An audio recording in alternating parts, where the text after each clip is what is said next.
Praise the lord. ఈరోజు దేవుని వాగ్దానము నిర్గమాకాండం 33వ అధ్యాయం 12వ వచనము. నా కటాక్షము నీకు కలిగినదనియు చెప్పితివి కదా.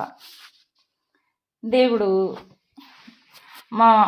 మోషేను పేరు పెట్టి పిలిచి మరి తన ప్రజలైన ఇశ్రాయేలీయుల్ని ఐగుప్తు నుండి తాను వాగ్దానం చేసిన దేశానికి, కనాను దేశానికి నడిపించడానికి దేవుడు మోషేకు ఆజ్ఞాపించినప్పుడు దేవుడు దేవునితో మాట్లాడుతున్నాడు. మోషే ఏ విధంగా దేవుడు తన ప్రజలు నడిపించమని ఆజ్ఞాపించినప్పుడు భయంతో తనతో ఎవరు వస్తారో తెలియజేయాలని దేవుని కృప తనపై, ఆయన కటాక్షం తనపై చూపమని అడిగాడు అనమాట.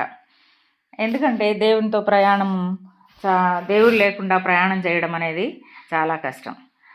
అలాగే 17వ వచనంలో చూసినట్టయితే 33వ అధ్యాయం 17వ వచనంలో, నీవు చెప్పిన మాట చొప్పున చేసేదను, నీ మీద నాకు కటాక్షం కలిగినదని, నీ పేరుని బట్టి నిన్ను ఎరుగుదనని మోషేతో చెప్పాడు.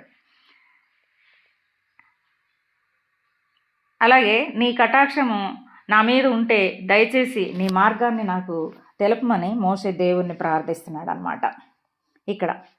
ఎందుకంటే ఇశ్రాయేలీయుల్ని ఐగుప్తు నుండి నడిపించే మార్గంలో, కనానుకు నడిపించే మార్గంలో ఇశ్రాయేలీయులు బంగారు దూడం చేసుకుని అక్కడ చాలా పెద్ద తప్పు చేశారనమాట.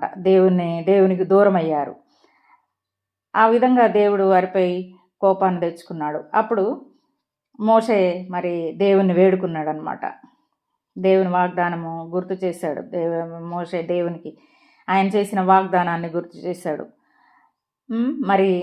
కనాను దేశానికి నీ ప్రజలను నడిపిస్తానని చెప్పావు కదా ప్రభువా, ఇలాగా వారి మీద కోపిస్తే నీ ప్రజలను నువ్వే దేవుడు చెప్పాడు, నేను వారితో వస్తే వారిని నాశనం చేస్తానని, వారు చేసిన పాపాన్ని బట్టి.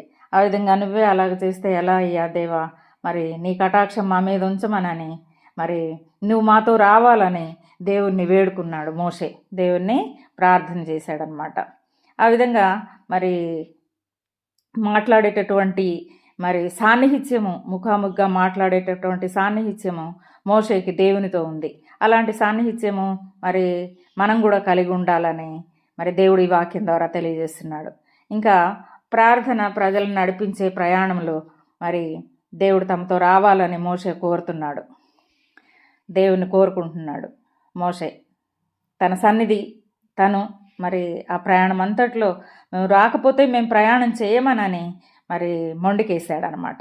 నీ వస్తేనే మేము ఇక్కడి నుంచి కదులుతాము, మేము ప్రయాణం చేస్తామనని.